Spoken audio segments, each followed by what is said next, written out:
Charles is a rare breed who is quiet, keeps to himself, and has a talent for climbing trees. Then there's the fact that this approximately 5-foot-long crocodile monitor will grow up to be the world's longest lizard at 10 to 15 feet long. That's one of the traits that attracted Kearney High School senior Easton Hansen to the rare reptile found in the wild only in Papua New Guinea. I just didn't want to get anything that I'd always seen in pet stores. I always wanted to get something unique, and monitors were very unique. There wasn't many people that had much experience with them. And so after learning a lot about different monitors, I decided that getting something like Charles or a crocodile monitor would be something to aspire to. In May, he placed an order with an exotic animal dealer in Las Vegas and had Charles shipped to Kearney's Pet Star store. At first I wanted to get the female because they get 5 feet shorter.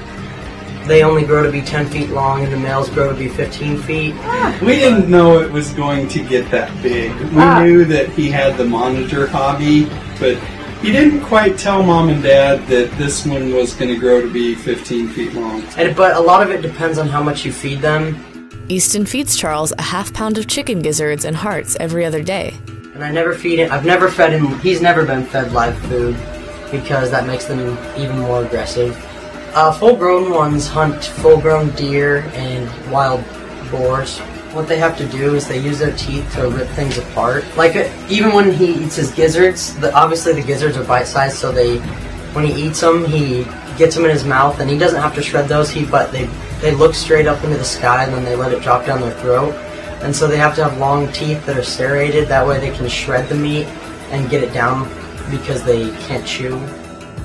We were fine with Easton having him because he's always been very responsible about his monitor hobby. But when we started doing college planning for next spring, one of the first things we discussed was Charles is going to be gone when you're gone. The issue of what to do with Charles in the long term became more urgent as Easton began planning to enroll as a pre-law major next fall at Colorado Christian University in Denver.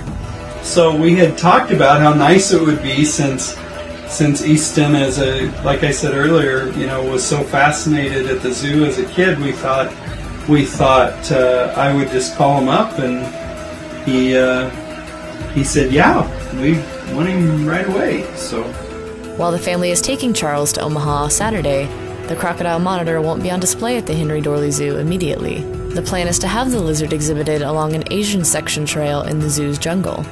Kind of just fun to have him while I did, but obviously the future I can't take him with me. Down the road I might get a monitor someday. Another one. Not one like Charles. You can't get ones like him anymore. The crocodile monitors are on the endangered species list now. Without Charles as a roommate, Easton will stick with fish. He has owned saltwater and freshwater species and has 4 certificates in scuba diving. The family also has 2 indoor cats and a dog. I've always just liked more unique stuff. Everybody has a cat.